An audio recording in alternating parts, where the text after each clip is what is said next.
Climate change is it's the most pressing issue facing humanity currently, or that we've ever faced. People aren't really kind of solving the root problem. They're just kind of putting Band-Aids on it.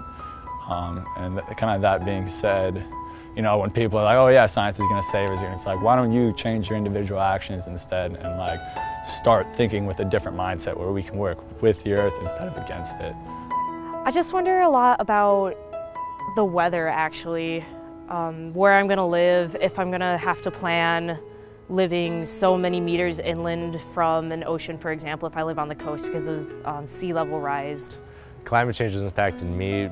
You know, being an outdoorsman, I enjoy going on runs, I enjoy biking, and I enjoy skiing, cross-country skiing that is. And cross-country skiing has been an issue the last few years, being that in December, November there's no snow, and then all of a sudden January we get hit with a huge whirlwind of snow, but we get such extreme lengths of snow that I'm not able to drive on the roads to get to where I want to ski. So I was director of the Berkey for 8 years. The race itself has had to change. There were 2 cancellations, 2000 and 2017. Okay. There were several years when the race had to be shortened because of poor snow conditions. I had the privilege of serving on kind of an advisory council to the University of Wisconsin's research group that's really spent a lot of time on climate change issues. Some of the data that they presented, which indicates that this part of Wisconsin is going to be the most affected by climate change. Their prediction is that by 2050, the average low temperature will exceed the freezing point, 32 degrees, starting February 1. I have seen dramatic shifts and changes in the Birkebeiner, and growing up in Minnesota and being an outdoor enthusiast, skiing has been one thing that has kept me connected like hockey did when I was a kid. Mm-hmm. But the skiing is much less certain and pretty much totally dependent upon artificial snow. Yeah, and I've done lots of the World Loppets around the world traveling, and it's definitely been a lot of snow hunting. I'd never done the Berkey. I heard it was a great race, and I was like, yeah, planned to do it, entered and everything, and had all my travel plans laid out. And you have to really plan ahead and be ready for these kind of changes and plans if there's not going to be enough snow where you're going. I lived just outside of Eau Claire. We didn't have any snow, and that affected us. We have a program where we teach little kids to ski. We had 140-some little kids signed up to learn how to cross-country ski, and we had to cancel the first 3 or 4 sessions more than any previous year just because the snow was so late in coming. I bought skis this last winter, cross-country skis, and I did have a thought, like, these are expensive skis. How much will I actually get to use them if you know, there might not be snow in you know, central Wisconsin? As I said, we live on a small lake. We noticed some activity from loons, and we noticed they were building a nest. They laid eggs, and it was early in the spring, which was good. And we got torrential rains over, you know, sporadically, and the loons taking turns. We could actually watch them with binoculars. They'd push the eggs up higher away from the water, and it happened repeatedly until they were just underwater and they abandoned their nest, and we were very sad because it was fun to watch, and then they were gone. It seems to be happening more and more, so. Not a gentle rain, you know, bad rain. And a lot of what's happened this year is pretty new for me, the polar vortex, and I know that that closed school for me for 2 days, which is pretty rare, getting a lot warmer. My family and I, we used to go to West Yellowstone to cross-country ski, and we used to do that every year over Thanksgiving, and we decided to stop doing it because in late November it just seemed too early in the season, because they're not getting snow anymore, really, because it's been, each year it seems like it's getting warmer and warmer. I think about my future a lot in that, you know, everything's going to be affected. We just the other day learned that, you know, the climate here in Wisconsin is going to be Missouri.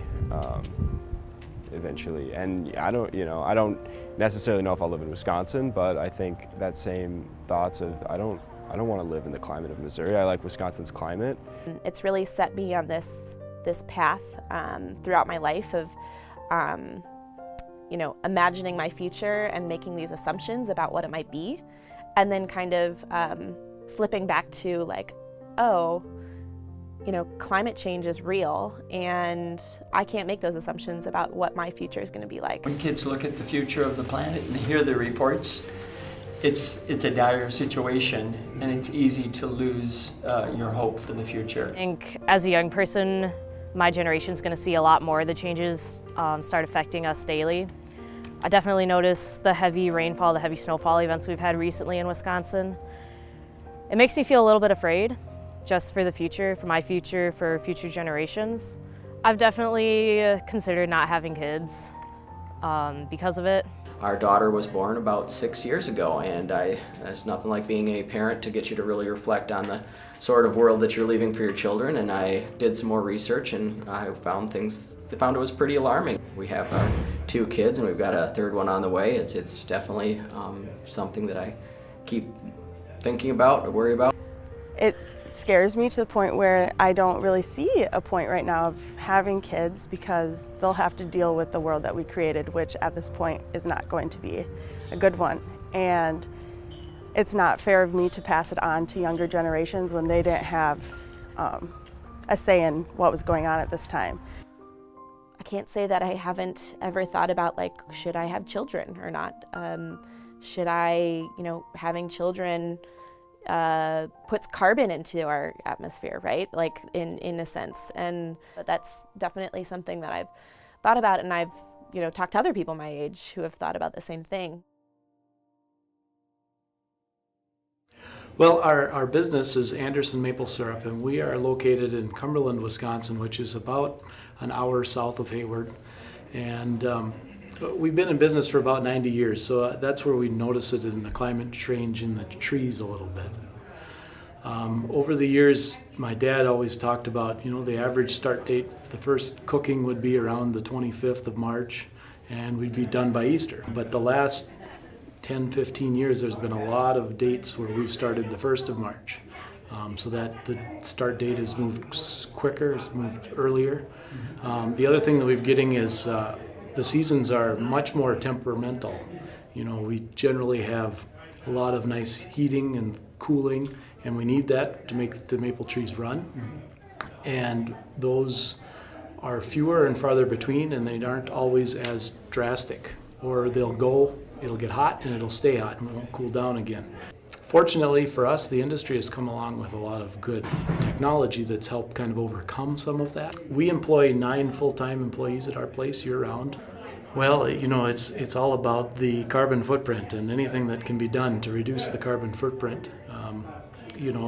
A lot of the technology that's come along in the maple industry, a lot of wood-fired evaporators. So we're burning a lot of wood, and that puts a lot into the atmospheres by ourselves. But our industry has created other ways using reverse osmosis to take the excess water out of the sap before we start boiling it. Okay. So now we boil half as much to make the same amount of syrup and burn half as much fuel.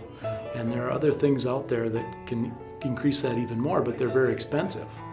I think climate change is one of those issues where you got to use the language not of fighting, not of winning battles, but of finding ways to work together, because there's incentives for all parties to benefit from this issue.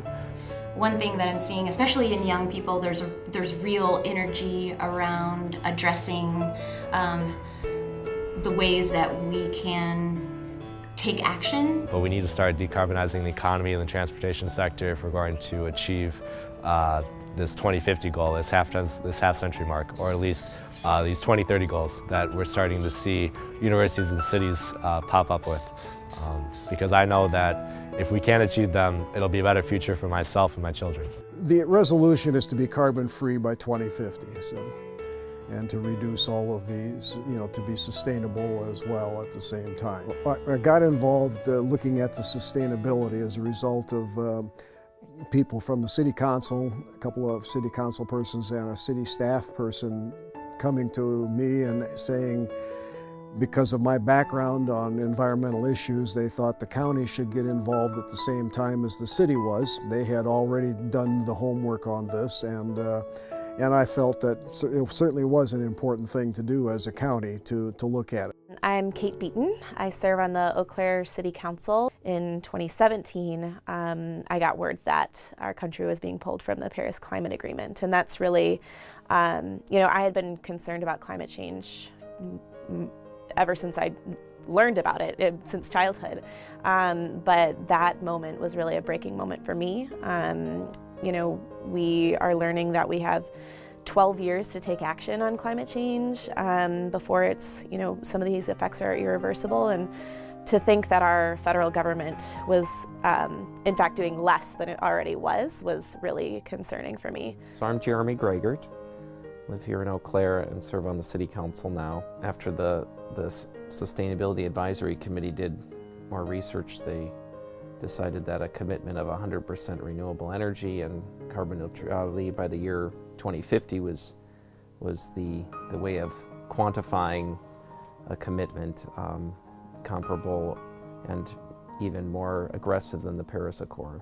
And so I see, you know, what we're doing here in Eau Claire and what other communities are doing on the local level, building energy for a localized climate movement that is adding to the, you know, national and global climate movement. So coming together and just working together, I think is the only path forward. But also excited because I think it's a really wonderful opportunity to see what we can do as the human race, as a group of people working together on the same problem.